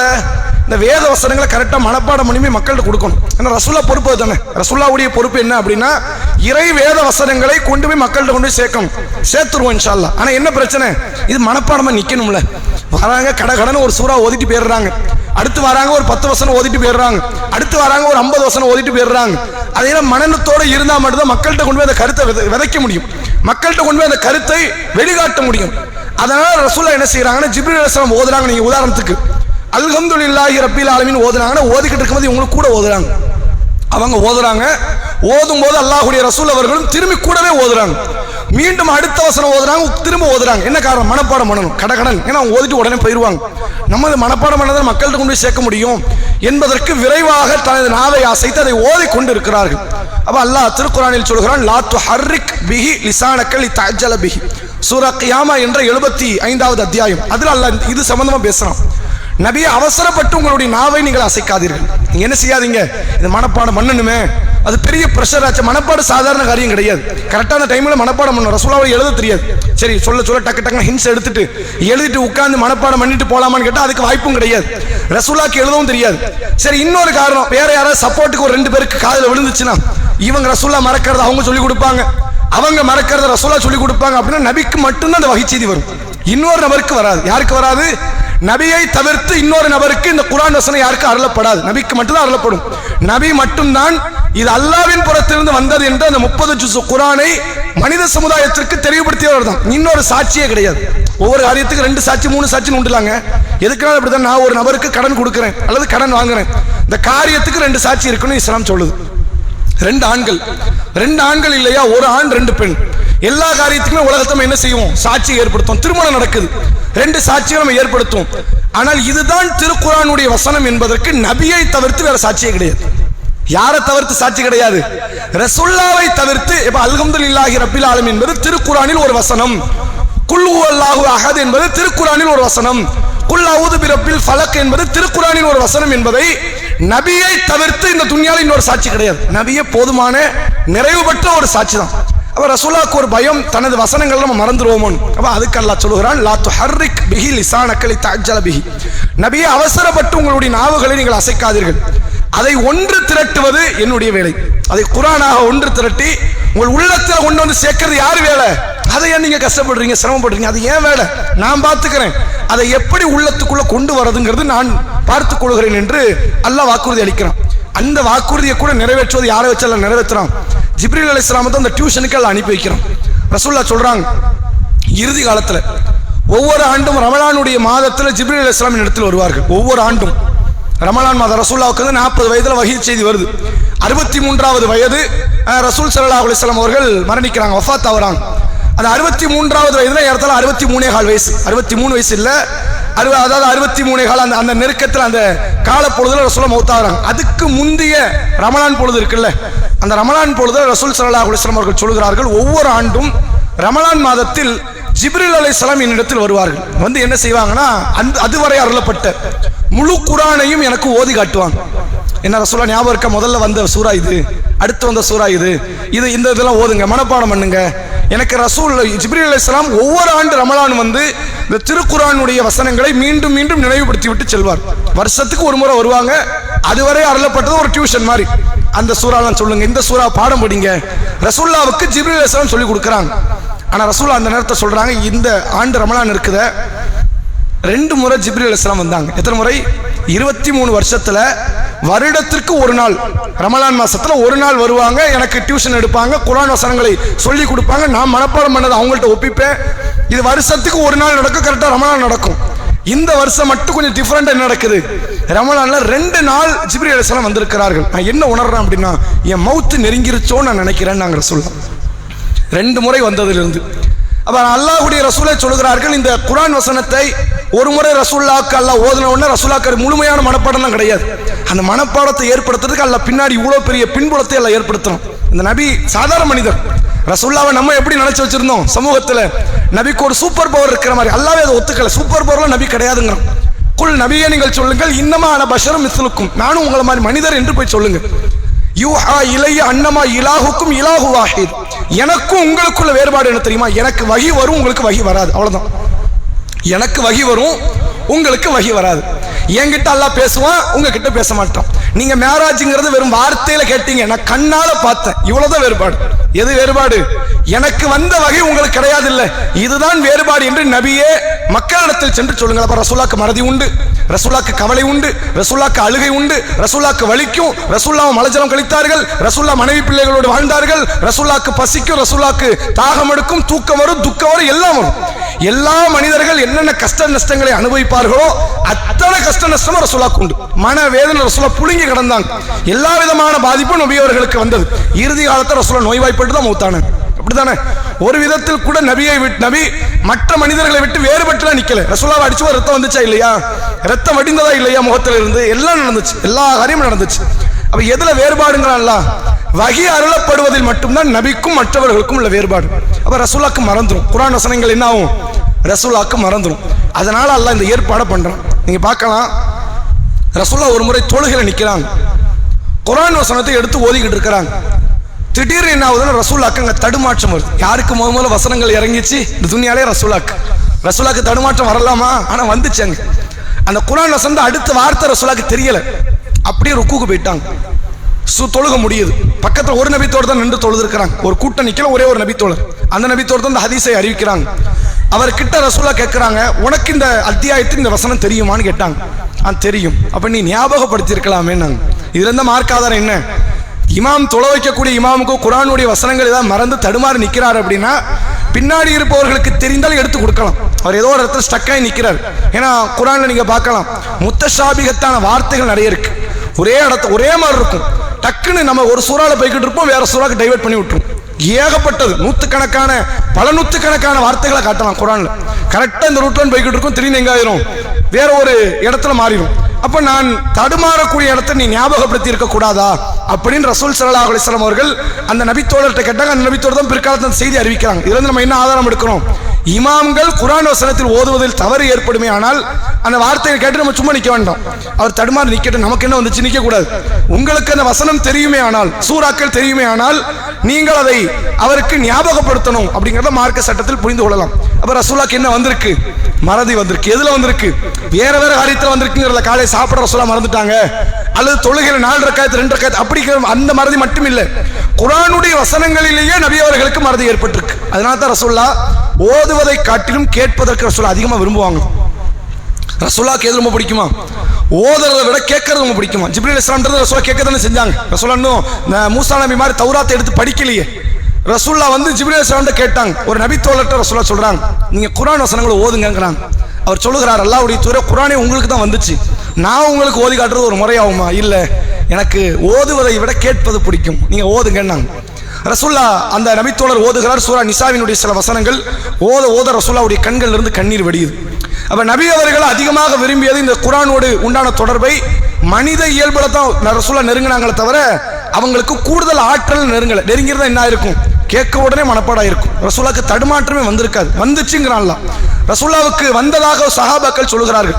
அப்ப இதைத்தான் அல்லாஹ் சொல்கிறான், நபியே இந்த குர்ஆனுடைய வசனங்களை உங்களுடைய உள்ளத்தில் கொண்டு வந்து சேர்க்கிற பொறுப்பு யாருடைய பொறுப்பு? ஜிப்ரீலுடைய பொறுப்பு. வெறுமனே வந்து ஓதி காட்டிட்டு போயிட மாட்டார். அவங்க வருவாங்க, ஒவ்வொரு வருஷம் ரமலான்ல வருவாங்க, உங்களுக்கு சில வசனங்களை அத்தியாயங்களை நினைவுபடுத்துவார்கள். அதனால நீங்க கவலைப்படலாம் வேண்டாம், இது அல்லாஹ்வுடைய கட்டளையின் அடிப்படை நடைபெறுகிறது என்பதை அல்லாஹ் ரப்புல் ஆலமீன் குர்ஆனில் சொல்கிறான். அடுத்த கேள்வி ஆண்களுக்கு, யூதர்கள் எதில் பேராசை கொண்டார்கள் என்று திருக்குர்ஆன் சொல்கிறது. யூதர்கள் சொல்லுங்க. பின்னாடி சரி சரி, அருமையான ஒரு பதில். அதாவது யூத மக்கள் மற்ற உலகத்தில் உள்ள மற்ற சமூகத்தை விட்டு கொஞ்சம் எல்லா விதத்திலும் அவன் வேறுபட்டவன். அவர்களை பொறுத்தவரை யூதர்கள் என்பவர்கள் இஸ்ஹாக் அலைஹிஸ்ஸலாம் அவர்களுடைய வழித்தோன்றல், அதாவது யாக்கூப் அலைஹிஸ்ஸலாமுடைய உண்மையான வழித்தோன்றல்கள் தான் யூதர்கள். யூதர்கள்ங்கிறது ஒரு தனி மதம் கிடையாது, அது எப்படின்னா ஒரு தனி இனம். இப்போ தமிழர்கள் நம்ம இருக்கிறோம், இங்கேருந்து கிறிஸ்தவனாகவும் மாறலாம், யூதனாகவும் மாறலாம், இந்துவாகவும் மாறலாம், முஸ்லீமாகவும் மாறலாம், நார்த்திகனாகவும் மாறலாம், எதுவானாலும் மாறலாம். எதுவாக மாறினால் தமிழன்கிறது மறையாது. எது மறையாது? நம்ம தமிழன் தான். இது வந்து இனம் சார்ந்தது மறையாது. இப்போ அரபியில் இருக்கக்கூடியவர்கள் ஒரு காலத்தில் சிலை வழிபாட்டில் இருந்தார்கள், ஒரு காலத்தில் ஏகத்துவத்துக்கு வந்தார்கள். அரபுங்கிறது மாறுமா? அவன் அரபிங்கிறது மாறாது, அவன் அந்த இனத்தை சார்ந்தவன். அது மாதிரியானது யூதர் என்பது ஒரு இனம். அந்த இனத்துக்குள்ள ஒருத்தர் புதுசாக நுழைய முடியாது. இப்போ திடீர்னு ஒருத்தன் ரஷ்யாவில் இருந்தோ அல்லது வேற நாட்டில் இருந்தோ தமிழை சரளமாக படிக்க தெரிஞ்சு ஒருத்தன் தமிழ் படிக்கிறான்னா அவனை தமிழன் பார்ப்போமா? உலகத்தில் யாருமே அவனை தமிழன் பார்க்க மாட்டாங்க. அவன் யாரு? அவன் வேறு மொழி சார்ந்தவன் அப்படின்னு பார்ப்பாங்க. அதே மாதிரி அரபி நமக்கு சரளமாக தெரிஞ்சிருச்சு, அரபின்னு அவன் ஏற்றுக்குவானா? ஏற்றுக்க மாட்டான். அரபி தெரிஞ்ச நீ அரபியா இருவியா? அரபிக்காரனுக்கு நீ பிறந்தாதான் நீ அரபிமா. அரபிக்காரனுக்கு பிறந்தாதான் அரபி, தமிழனுக்கு பிறந்தா மட்டும்தான் தமிழன். அது மாதிரி யூதன் என்பது ஒரு இனம், அந்த இனத்தில் பிறந்தாதான் அவங்க யாரு? யூதர்கள். இந்த யூதர்கள் மற்ற சமுதாயத்தை விட்டு கொஞ்சம் வேறுபட்டவர்கள். இவங்களுக்கு பெரிய அளவில் பொருளாசை கிடையாது, பணத்து மேல அவங்களுக்கு ஈடுபாடு கிடையாது, அல்லது நிலத்தின் மீது ஈடுபாடு கிடையாது. நிலத்து மேல ஈடுபாடு கிடையாதுன்னு அவங்க இஸ்ரேல போய் அவங்க மக்களை கொலை செய்கிறார்கள் என்றால் அவன்கிட்ட இருக்கிற பொருளாதாரத்தை வச்சு இன்னொரு பாலஸ்தீனத்தை வேற பகுதியில் அவனால் விலை கொடுத்து வாங்க முடியும், இன்னொரு மஸ்ஜித் அக்ஸாவை அவனால் கட்ட முடியும். அவன்கிட்ட அவ்வளோ பணம் இருக்கு. முழு உலகத்தினுடைய ஆதிக்கத்தை தன்னுடைய கைக்குள்ள கொண்டு வந்து வைத்திருப்பவர்கள் இஸ்ரேல். ஆனா அவன் இன்னும் சுத்திக்கிட்டு அங்க இருக்கிற ஒரு சில சதுர கிலோமீட்டருக்கு மட்டும் ஆசைப்பட்டு இருக்கிறான் அப்படின்னா பைத்துல் மக்திஸ்க்காக. அவனுக்கு நிலத்து மேல கொண்டா பற்று கிடையாது. நிலம் தான் வேணும்னா அவனுக்கு கொடுக்கறதுக்கு எத்தனையோ கோடிக்கணக்கான பெரும் பணம் முதலைகள்லாம் சமூகத்தில் இருக்கிறாங்க, உலக அளவில் இருக்கிறாங்க. அவனுக்கு கொடுக்கணும்னு வெயிட் பண்ணிக்கிட்டு இருக்கிறாங்க. ஆனா அவனுக்கு ஆசை என்ன? மஸ்ஜிதுல் அக்ஸா இருக்கக்கூடிய பைத்துல் மக்திஸ் தான் தனக்கு தேவை. அதுக்கு தான் 70 வருஷம் அவன் போராடிக்கிட்டு இருக்கான், சண்டை போட்டுக்கிட்டு இருக்கான். யூதனுக்கு பணத்தாசை கிடையாது, யூதனுக்கு பொருளாசை கிடையாது. யூதனுக்கு இருக்கிற ஒரே ஆசை என்னன்னா அதிகமான ஆண்டு வாழணும், பெரிய பேராசை.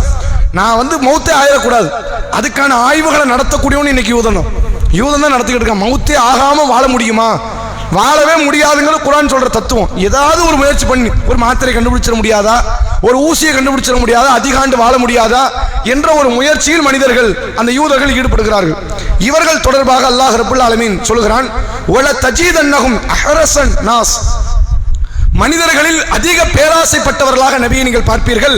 அலா ஹயவாத்தின் மினல்லதீன அஷ்ரகு, இணை வைப்பாளர்களை விட இந்த யூதர்கள் அதிகமாக ஆண்டுகள் உயிரோடு வாழ வேண்டும் என்பது அவர்களுடைய ஆசை. யவது அஹதுஹும் லவ் யுஅம்மரு அல்ஃப சனத், அவங்களுக்கு எவ்வளவு ஆசை தெரியுமா? குறைஞ்சது ஒரு 1000 வருஷமா துனியால வாழ்ந்துடணும்னு அவனுக்கு ஆசை. 1000 வருஷம், 1000 ஆண்டுகளாவது இந்த உலகத்தில் வாழ்ந்து விட வேண்டும் என்ற ஒரு பேராசையில் அவர்கள் வாழ்ந்து கொண்டிருக்கிறார்கள். அல்லாஹ் சொல்கிறான், வமா ஹுவ பி முஸஹ்ஸிஹி மினல் அதாப், அவன் 1000 வருஷம் வாழட்டுமே, வாழ்ந்தாலும் வேதனையிலிருந்து அவனால் தப்பிக்க முடியுமா? ஆனால் 2000 வருஷம் வாழு, 1 கோடி வருஷம் வாழு, 1,00,000 கோடி வருஷம் வாழு, ஒரு பேச்சுக்கு நீ வாழ்ந்து போ. ஆனால் ஒரு நாள் மரணிச்சுதான் ஆகணும், கியாமத்தால் அடைஞ்சுதானே ஆகணும், என்ன நீ சந்திச்சுதானே ஆகணும், வேதனையை நீ சந்திச்சுதானே ஆகணும். அதுல இருந்து உன்னால தப்பிக்க முடியுமா? 1000 ஆண்டுகள் வாழ்ந்து விட்டங்கிறதுனால உன்னால நரகத்தை பார்க்காம போயிட முடியுமா என்பதை அல்லாஹ் ரப்புல் ஆலமீன் இந்த வசனத்தில் சொல்கிறான். அப்ப உலகத்தில் எல்லா மனிதர்களை விட யூதர்களுக்கு மட்டும்தான் அந்த உயிர் மீது கொண்ட ஒரு ஆசை உண்டு. அவன் தான் உயிர் மேல யாருக்கு ஆசை இருக்குதோ அவன் தான் கோழையோடு இருப்பான். இதுவும் ஒரு யதார்த்தம். உயிர் மீது பற்று கொண்டவன் எப்படி இருப்பான்? கோழைகளாக இருப்பான். நல்லா திருக்குர்ஆனில் சொல்கிறான் இந்த யூதர்களை பற்றி, இவர்கள் உங்களிடத்தில் உங்களை தொந்தரவு செய்வார்கள், லை எதுருக்கும் இல்ல அதன், தொந்தரவு தருவதை தவிர இவர்களால் ஒன்றும் செய்ய முடியாது. இவர்கள் உங்களோடு போரிடுவார்களே, ஆனால் புறமுதுகிட்டு ஓடுவார்கள். இவர்கள் யூத மக்கள் இப்ப இன்னைக்கு பாலஸ்தீனத்தில் இருக்கிற முஸ்லீம்களை போட்டு அடிக்கிறான். யார் அடிக்கிறான்? யார் ஆயுதத்தை தாங்கி வராங்களோ அந்த கூட்டத்தை அடிக்கிறானா? அப்படி கிடையாது. அப்பாவி மக்கள் எங்கெல்லாம் இருக்கிறான், குழந்தைங்களை வச்சுக்கிட்டு, பெண்களை வச்சுக்கிட்டு, முதியவர்களாக, பலகீனமான ஆண்களாக யார் இருக்கிறாங்க அவங்க மட்டும்தான் இவங்களுடைய இலக்கு. போர்க்களம் என்று வந்தால் இவர்கள் புறமுதுகிட்டு ஓடுவார்கள். இவர்கள் ஒரு காலத்திலும் சண்டைக்கு வந்து நிற்கிற ஆட்களே கிடையாது. இவன் அந்த அளவிற்கு கீழ்த்தரமானவன் என்று அல்லாஹ் திருக்குர்ஆனில் 1400 ஆண்டுகளுக்கு முன்பாகவே அல்லாஹ் தெளிவுபடுத்துகிறான். என்ன காரணம்?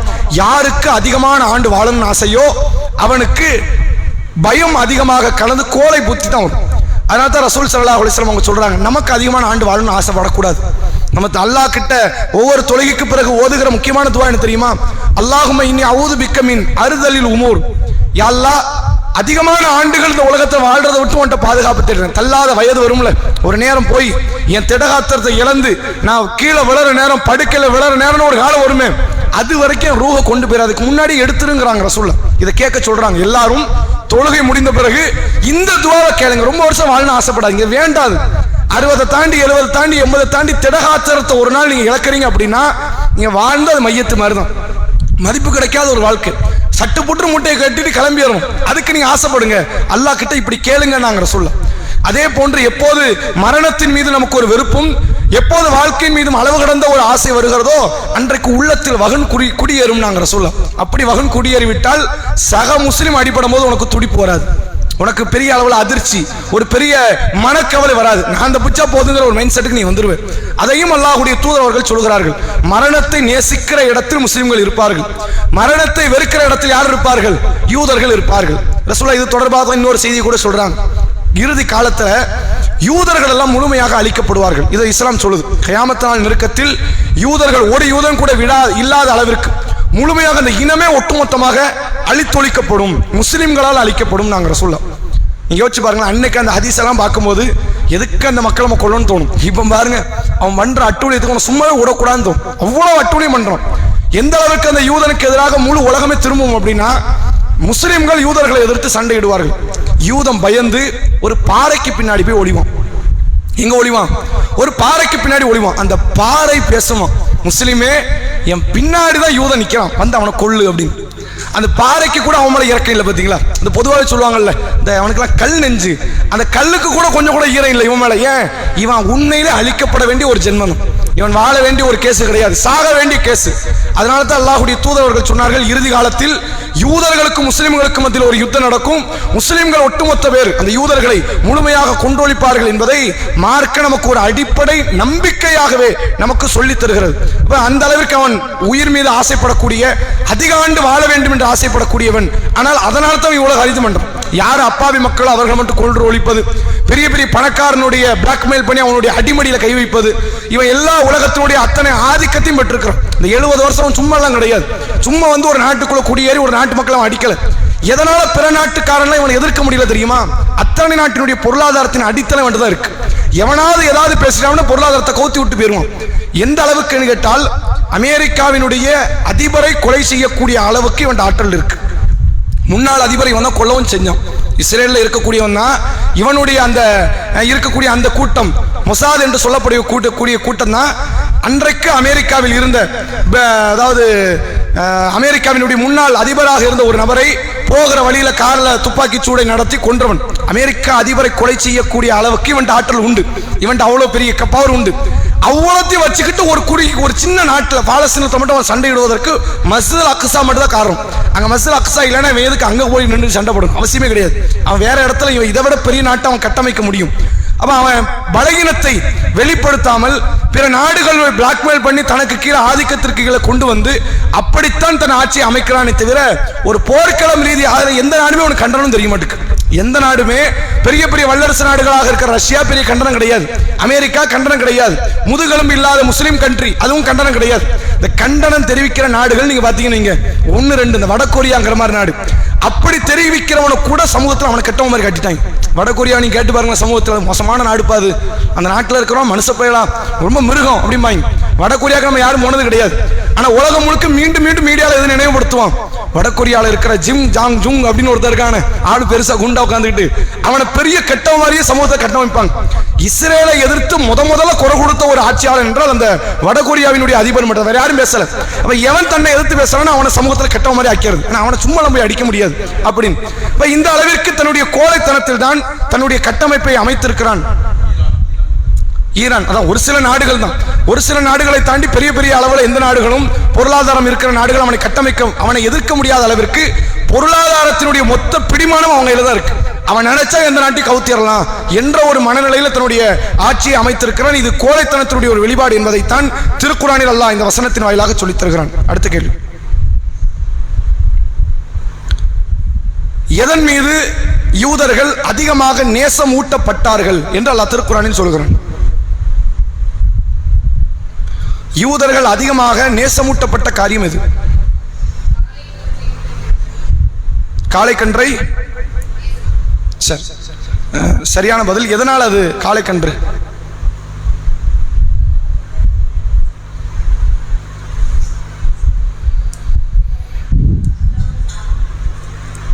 புரியல.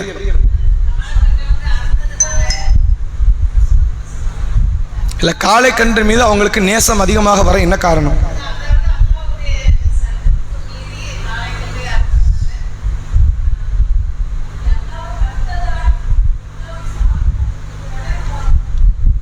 அல்லாஹ்வை மறுத்ததுனாலங்கிறத விட கரெக்டான வாசகம் ஆண்கள் சொல்லுங்க. இல்ல,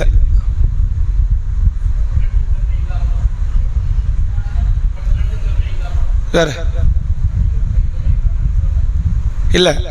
யூதர்களுக்கு அவனுக்கு காளைக்கன்றுன்னு அவ்வளவு பிடிக்கும். எதை?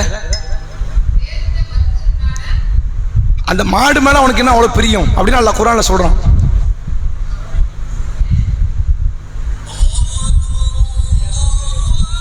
பதில் வந்துச்சு. என்ன பதில்? இல்ல, சொல்லுங்க. அதான் முழுமையான சொல்லுங்க. அது முழுசா சொல்லுங்க. சரி. அதாவது யூதர்களுக்கு காளைக்கன்று அப்படின்னா அந்த மாடு அப்படின்னா அவனுக்கு அவ்வளோ பிரியம். எதனால பிரியம் அப்படின்னா மூசா அலைஹிஸ்ஸலாம் அவர்கள் அந்த யூத சமுதாயத்தை ஃபிரௌன்கிட்ட இருந்து அவனுடைய அடக்குமுறையிலிருந்து காப்பாற்றி கடல் கடந்து கொண்டு வந்து விட்டாங்க. மூசா அலைஹிஸ்ஸலாம் அந்த மக்களை விட்டு முதல்ல தூர் சீனியாக்கு விரைவாக போய் அல்லாஹ்வுடைய அருளை பெற வேண்டும். அல்லாஹ் அப்படிதான் திருக்குர்ஆன்ல சொல்றான். அவர் விரைந்து வருகிறார் அல்லாஹ் கிட்ட அருளை பெறுவதற்காக.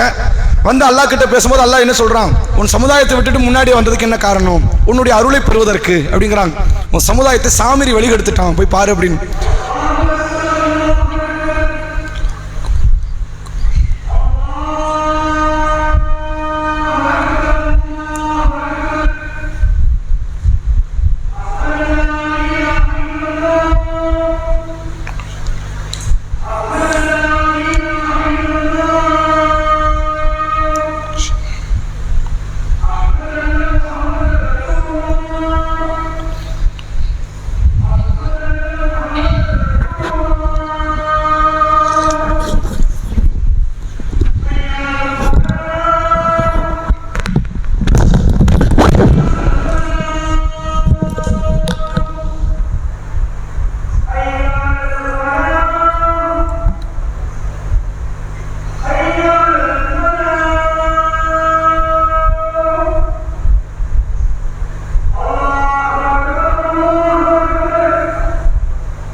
சாமிரி என்ற மூசா அலைஹிஸ்ஸலாம் அவர்கள் காப்பாற்றி அழைத்து கொண்டு வந்த கூட்டத்தில் ஒரு மனிதன் அவன் என்ன செய்யறான் அப்படின்னா, அந்த மக்கள்கிட்ட இருந்த அணிகலன்களை எல்லாம் வைத்து உருக்கி ஒரு சின்ன காளை கன்றை, ஒரு சின்ன சிலையை வந்து தங்கத்தில் செய்யறான்.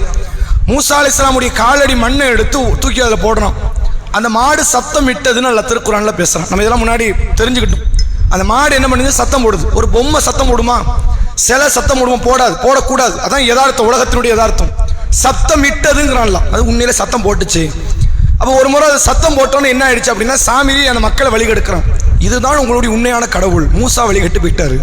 மூசா முன்னாடி போனதுனால என்ன பண்ணிட்டான்? மூசா வழிகட்டு போயிட்டாரு. இதுதான் உண்மையான கடவுள் என்று அந்த மக்களை எல்லாம் இணை வைக்கக்கூடிய இடத்துக்கு தள்ளிடுறாங்க. பிறகு மூசா அலைஹிஸ்ஸலாம் வராங்க. கடுமையான ஆத்திரம். ஹாரூன் நபியை பிடிச்சி கடுமையாக திட்டுறாங்க. உங்களை நம்பி தானே இந்த மக்களை பொறுப்பு படைச்சேன். ஹாரூன் அலைஹிஸ்ஸலாம் சொல்றாங்க, இவங்க என்ன கொண்டு இருப்பாங்க, மிகைக்கிறாங்க நம்மளை. நம்ம ஏதாவது ஒன்று பேச போனால் நம்மளை கொள்ள வரானும், நம்ம மேலே ஆதிக்கம் செலுத்துறாங்க, என்னால் ஒன்றும் பண்ண முடியாதுங்கிறாங்க. அந்த காளை கன்றை நெருப்பில் எரிச்சு கடல்ல கரைச்சி இது ஒன்றுமே இல்லை என்று அந்த மக்களுக்கு அல்லாஹுடைய தூதர் அவர்கள் இது கடவுள் இல்லை, உண்மையான கடவுளுங்கிறவன் அழிவற்றவன் என்ற அந்த வாதத்தை முன்வைக்கிறாங்க. இங்க இருந்து அந்த காளை கன்றுக்கான பக்தி அங்கிருந்து வருது. அந்த மக்கள் எந்த அளவுக்குன்னா அந்த மாட்டு மேல ஒரு அபரிவிதமான ஒரு அன்பு நேசமும் அவங்கள்ட்ட இருந்துச்சு. ஒருவேளை அதனால கூட இந்தியாவில் வாழக்கூடிய ஒரு வகையான கேஸ்ட், உயர் ஜாதியினராக பார்க்கப்படக்கூடிய பார்ப்பனர்களால் ஒருவேளை இதனால் கூட மாட்டை கடவுளாக்க வேண்டும் என்ற ஒரு புத்தி ஊட்டப்பட்டிருக்கலாம். முன்னாடி காலத்தில் அப்படிலாம் கிடையாது. என்றைக்கு பார்ப்பனர்கள் இந்த சமூகத்துக்குள்ள வந்தாங்களோ அதுக்கு முன்னாடி வரைக்கும் காளைக்கன்றை சாப்பிடுகிற வழிமுறை என்பது இந்த மக்கள்கிட்ட இருந்துச்சு. இப்போ இவங்க வந்துட்டு தான் திடீர்னு என்ன பண்றாங்க, காளைக்கன்று சாப்பிடக்கூடாது, மாட்டை சாப்பிடக்கூடாது என்ற ஒரு பக்தி ஊட்டப்படுது. இப்போ அதனால தான் கூட மூசா அலைஹிஸ்ஸலாம் மாட்டை இருக்கணுங்கிறாங்க. அந்த மக்கள் முதல்ல எதை வணங்கினாங்க, மாட்டை வணங்கினாங்க. ஃபிரௌனிலிருந்து காப்பாற்றப்பட்ட பிறகு மாட்டை வணங்கினார்கள். சமூகத்தில் ஒரு கொலை நடக்குது. கொலை நடந்ததுக்கு அப்புறம் மூசா நபி அல்லாஹ் கிட்ட உதவி கேட்டு என்ன சொன்னாங்க, ஒரு மாட்டை அறுக்கும்படி அல்லாஹ் உங்களுக்கு கட்டளை இடுகிறான், பிடிச்சி அறுத்தர வேண்டியதானே. அவனுக்கு மாட்டை அறுக்க கூடாது, அதுக்கு என்ன செய்யறது? அடுத்த கேள்வி, அந்த மாடு எப்படிப்பட்டது, விளக்கம் கொடுங்க. மாட்டை மாத்தி வேற உயிரினு சொல்லிட மாட்டாரா, இல்ல வேற ஏதாவது பதில் வந்துடாதான்னு ஒரு எதிர்பார்ப்போ என்னவோ. மாட்டை அறுக்க கூடாது. அடுத்த கேள்வி, அந்த சட்டம் தகர்க்கப்பட வேண்டும் என்று மீண்டும் மீண்டும் கேள்வி கேட்டு மேலதிக சுமைகளை அவன் சுமந்துதான் ஒரு சிகப்பு நிறத்தில் மாட்டை அவர்கள் பிடித்து அறுத்தார்கள் என்பதை போன்று அல்லாஹ் திருக்குர்ஆனிலே சொல்லித் தருகிறான். கிடைக்காத சூழ்நிலையில கூட அந்த மாட்டை அவர்கள் பெற்றுக்கொண்டார்கள், அறுத்தார்கள் என்று பேசப்படுது. இந்த மாட்டு மேல ஒரு பக்தி இருக்குல்ல, அவர்களுக்கு ஆரம்பத்திலிருந்து அந்த பக்தி மூட்டப்படுகிறது. அந்த பக்தியின் அடிப்படையிலே தான் அவர்கள் செயல்பட்டார்கள். அதைத்தான் அல்லாஹ் திருக்குர்ஆனிலே சொல்கிறான், வஅஷ்ரிபு ஃபீ குலூபிஹிம் அல்-இஜ்ல் பிகுஃப்ரிஹிம். தங்களுடைய இறை மறுப்பின் காரணமாக, குஃப்ரியத்தின் காரணமாக அவர்கள் உள்ளங்களில் இந்த மாடு பற்றிய சிந்தனை அவர்களுக்கு ஊட்டப்படுகிறது. அவனுக்கு அதிகமான ஆசை, எதுக்கெடுத்தாலும் அவனுக்கு மாடுதான். இப்போ இன்னைக்கு கூட சமீபத்தில் இன்றைய காலத்தில் கூட அந்த யூதர்கள் ஒரு சிகப்பு நிற மாட்டை தேடிக்கிட்டு இருக்கிறாங்க. இப்போ நீங்கள் யூடியூப்ல அடிச்சா கூட கிடைக்கும். அதை பற்றி நீங்கள் கூகுளில் சர்ச் பண்ணலாம். யூதர்களுடைய பெரிய அவனுக்கான சர்ச்சிங் என்னன்னா, அடுத்த கட்ட ஆன்டி கிறிஸ்டின் ஒருத்தர் வராருல, யாரு, தஜ்ஜாலை எதிர்பார்த்து கொண்டு அந்த யூத மக்கள் இருக்கிறாங்க. அந்த தஜ்ஜால் வர்றதுக்கு முன்னாடி அந்த சிகப்பு நிற மாட்டை நம்ம பிடிக்கணும், எடுக்கணும் அப்படிங்கிற அந்த மாடு சம்பந்தமாகவே இவனுடைய பக்தி ஊட்டப்பட்டதை அல்லாஹ் திருக்குர்ஆனில் 1400 ஆண்டுகளுக்கு முன்பாக தெளிவுபடுத்துகிறான் என்பதை அல்லாஹ் இந்த வசனத்தில் நம்மளால புரிந்து கொள்ள முடிகிறது. இறுதி கேள்வியாக,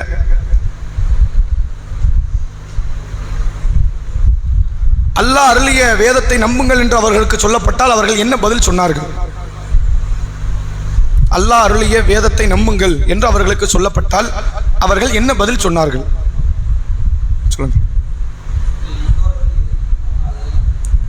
173 வரும் அந்த வசனம். நம்ம 100க்குள்ள யூதர்கள் சம்பந்தப்பட்ட வசனத்தை கேட்கிறோம். அந்த பதில் இருக்கு, நம்ம மறுக்கல. அதாவது எங்கள் முன்னோர்கள் நாங்கள் எதில் கண்டோமோ அதுவே எங்களுக்கு போதும். அதெல்லாம் 100 கடந்து இதே பக்கரால 100 வசனத்தை தாண்டி அந்த வசனம் வருது. இந்த 100க்குள்ள யூதர்களை பத்தி அல்லாஹ் சொல்றான்.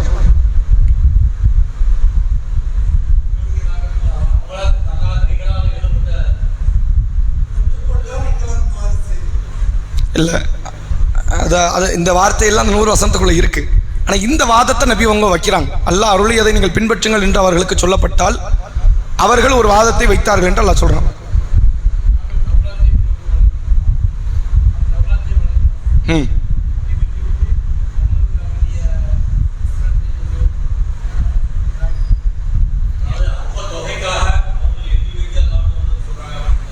அது மக்களை ஏமாத்துறதுக்காண்டி, பணக்காரனுக்கு ஒரு மார்க்க சட்டத்தை சொல்றதுக்காண்டி அவனா கையில எழுதி அதை வேதம்னு அவன் சொன்னான்.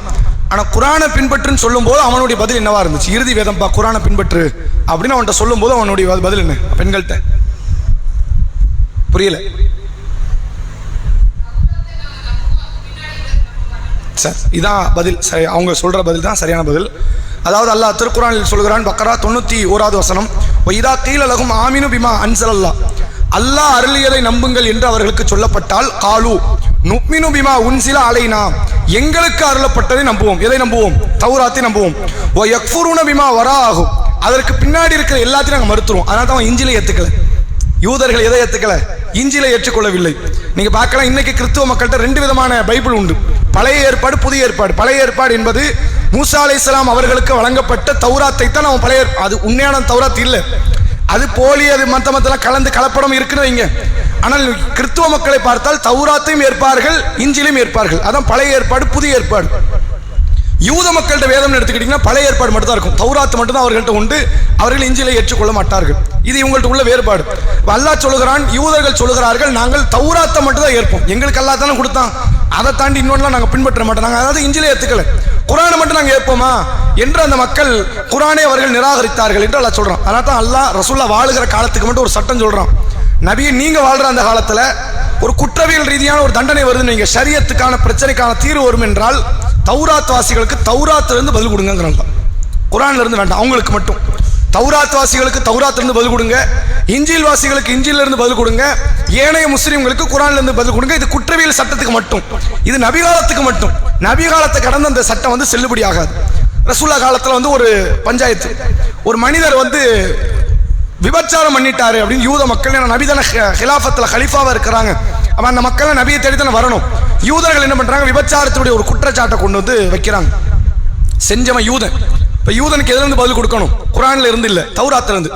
ரசூல்லா தௌராத்தை படிக்கல, ரசூல்லாக்கு அந்த மார்க்க சட்டம் தெரியாது. அப்ப யூத மத அறிஞர்களை கூப்பிட்டு கேட்கறாங்க, தௌராத்தில் என்ன இருக்குது, சட்டத்திட்டம் என்ன இருக்கு அப்படின்னு. அப்போ அவங்க என்ன செய்யறாங்க அப்படின்னா, தௌராத்துல வந்து அந்த நபருக்கு கசையடி கொடுக்கணும்னு, கரும்புள்ளி செம்புள்ளின்னு சொல்லுவாங்கல்ல, அவனை கேவலப்படுத்தி கழுதை மீது ஊர்வலமாக வைப்பதை போன்று அவனை நாடு கடத்தணுங்கிற மாதிரி சில வாதங்களை அந்த மக்கள் வைக்கிறார்கள். உடனே அப்துல்லா பின் சலாம், நம்ம முன்னாடி இன்னைக்கு உரையில சொன்னோம், யூத மதத்திலிருந்து ஒருத்தர் இஸ்லாத்துக்கு வந்தார். அவர் ரசூல்லா பக்கத்தில் நிற்கிறார், இஸ்லாத்தை ஏத்துக்கிட்டதுக்கு அப்புறம் நடக்கிற சம்பவம். அவர் சொல்லுகிறார், தௌராத்தை நான் படிச்சிருக்கேன், அப்படி ஒரு சட்டம் இல்லையே, நீ கொண்டு வான்ட்டாங்க. கொண்டு வந்தாச்சு, ரசூல்லா முன்னாடி தௌராத் வைக்கப்படுது. இப்ப நபிக்கு என்ன தெரியாது, வாசிக்க தெரியாது. அவன் என்னத்தை வாச்சாலும் அது ரசூலா உண்மை நினைக்கிற மாதிரி ஒரு இடம். நபிக்கு வாசிக்க தெரியாதுல்ல, அவன் வாசி என்னத்தெல்லாம் அடிச்சு விடலாம்.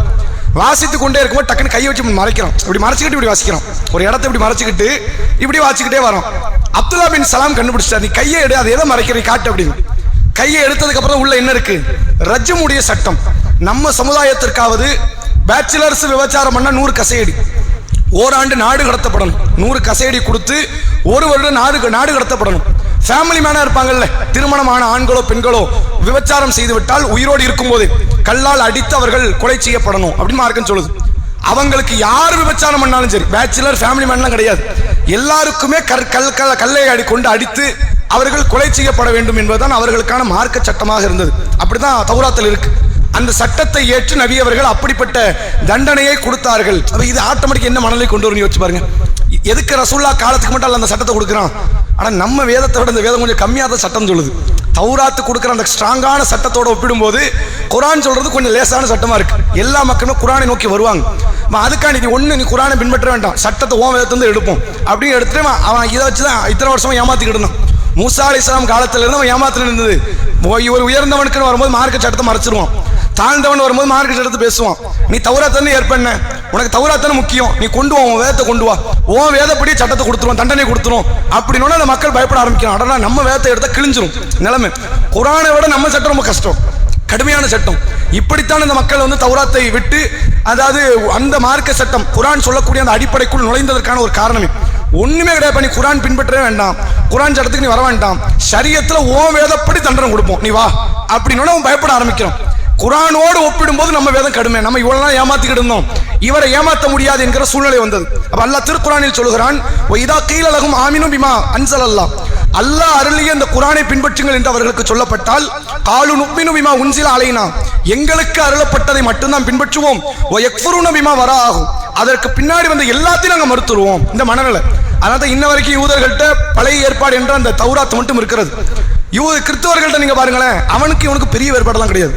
அவனுக்கு முன்னாடி உள்ளதை ஏத்துக்குவான், பின்னாடி வந்ததை ஏத்துக்கல. குர்ஆனை ஏத்துக்கல, இல்ல இப்போ வரைக்கும் ஏத்துக்கல. தௌராத்தை பழைய ஏற்பாடு என்ற பேரிலும் இஞ்சிலை புதிய ஏற்பாடு என்ற பேரிலும் பைபிளை வச்சிருக்கிறாங்க. ஆனால் உண்மையில் முஸ்லிம்களை நீங்கள் எடுத்துக்கொண்டால் தௌராத்தையும் ஏற்றும் இஞ்சிலையும் ஏற்றும் கடைபிடிப்பதற்கு எது தகுந்தது, அது எக்ஸ்பைரி ஆயிடுச்சு. குர்ஆன் மட்டும்தான். அவர்கள் பழைய ஏற்பாடை மட்டும் ஏற்றார்கள், அதாவது ஓல்டு டெஸ்ட்மெண்ட். இவங்க ஓல்டு டெஸ்ட்மெண்ட் நியூ டெஸ்ட்மெண்ட் மட்டும் ஏத்துக்கிட்டாங்க. நம்ம என்ன சொல்றோம்னா அது ரெண்டுமே உண்டு, அதை வந்து ஏற்று கடைபிடிக்க வேண்டிய அவசியம் கிடையாது. லாஸ்ட் டெஸ்ட்மெண்ட் திருக்குர்ஆன் கொடுத்திருக்கிறான், அதை கடைபிடித்தால் போதுமானது என்பதை மார்க்கம் 1400 ஆண்டுகளுக்கு முன்பாக இந்த தெளிவை நமக்கு வழங்கி இருக்கிறது என்பதை நம்மளால பார்க்க முடிகிறது. இன்னொன்று, அவங்க தௌராத்து மீது கொண்ட அபிப்பிராயம் நம்பிக்கை ஒண்ணுமே கிடையாது. இவ்வளவு நாள் மக்களை ஏமாத்திக்கிட்டு இருந்தான், இனிமேல் ஏமாற்ற முடியாது என்ற சூழ்நிலை வரும்போது தௌராத்து மட்டும் எங்களுக்கு வேணும்னாங்க. அதனுடைய நிலைமை தான் ரசூலா சொல்றாங்க.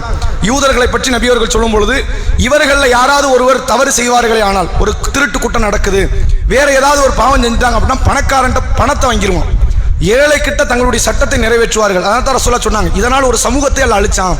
இந்த அழிச்சான்னு உண்மையிலே வேதனை கொடுக்க அழிக்கிறது மட்டும் இல்லை, இருக்கிற தகுதியை பறிக்கிறது கூட ஒரு வகை அழிவு தான். அப்படி சில சமுதாயம் அளிக்கப்பட்டது என்று அல்லாஹ்வுடைய தூதர் அவர்கள் நமக்கு சொல்லித் தருகிறார்கள். இதனால் தான் இவங்க வேதத்தை கையாடல் செய்தார்கள், வேதத்தை விற்றார்கள், அற்ப விலைக்கு விற்றார்கள் என்றெல்லாம் அல்லாஹ் திருக்குர்ஆனில் யூதர்களை பற்றி சொல்வதற்கான காரணம் இதுதான் என்பதை இந்த வசனங்கள் இருந்து தெரிந்து கொள்ள முடிகிறது. இன்ஷா அல்லாஹ் இதனுடைய தொடர் நிகழ்ச்சியை வரக்கூடிய வாரத்தில் நடத்துவோம். இந்த கேள்வி இங்கே பதில் எங்கேங்கிற அந்த நிகழ்ச்சியை இந்த அல் குர்ஆன் 1000 கேள்வின்னு வச்சோம். ஆனால் முன்னாடி போன அந்த ஆர்வத்தோடு மக்கள் படிச்சுட்டு வர மாதிரி தெரியலை. அதனால் இதை இப்போதைக்கு கொஞ்சம் அதை நிறுத்திட்டு நம்ம பழையபடி கேள்வி இங்கே பதில் எங்கேங்கிற நிகழ்ச்சியை அந்த ஹதீஸில் இருந்து நம்ம கேள்வி கேட்டு பதில் சொல்லணும்ல, அந்த நிகழ்ச்சி மறுபடியும் ஆரம்பிப்போம். நாளைய தினத்தில் உங்களுக்கான கேள்விகள் வரும். அது எப்படி போகுதுன்னு பார்ப்போம். இதுதான் நம்ம ரொம்ப பிரியப்பட்டு குர்ஆனுடைய விளக்கத்தை தெரிந்து கொள்வதற்கு நம்ம வச்சோம். ஆனால் கடந்த வாரங்கள் சில வாரங்களாக பார்க்கும்போது பதில் அந்த அளவுக்கு சரியான முறையில் வரலைங்கிறதுனால இதை இப்போதைக்கு கொஞ்சம் ஹோல்ட் பண்ணி கேள்வி இங்கே பதில் எங்கேங்கிற அதே நிகழ்ச்சியை மீண்டும் ஹதீஸில் இருந்து கேள்விகள் கேட்கப்பட்டு, இப்போ உதாரணத்துக்கு இந்த மாதிரி கேள்விகள், யூத மதத்திலிருந்து இஸ்லாத்தை ஏற்றுக்கொண்ட நபித்தோழர் யாரு, அப்போ அதனுடைய பின்புல வரலாற்றையும் தெரிந்து கொள்வதற்கு ஒரு வழிவகை செய்யும். அப்படியான கேள்விகளை கேட்போம். எது சரியாக வருதுங்கிறத பார்த்துட்டு பின்னாடி அதுக்கு அடுத்த முடிவுகள் வச்சுக்கணும். நாளைக்கு கேள்வி பதில் நிகழ்ச்சி, நேரடி கேள்வி பதில் நிகழ்ச்சி நடைபெறுகிறது. மார்க்க ரீதியான சந்தேகங்களை கேட்டு குர்ஆன் ஹதீஸினுடைய அடிப்படையில் பதில்களை பெற்றுக்கொள்ளுங்கள். அஸ்ஸலாமு அலைக்கும் வரஹ்மத்துல்லாஹி வபரகாத்துஹு.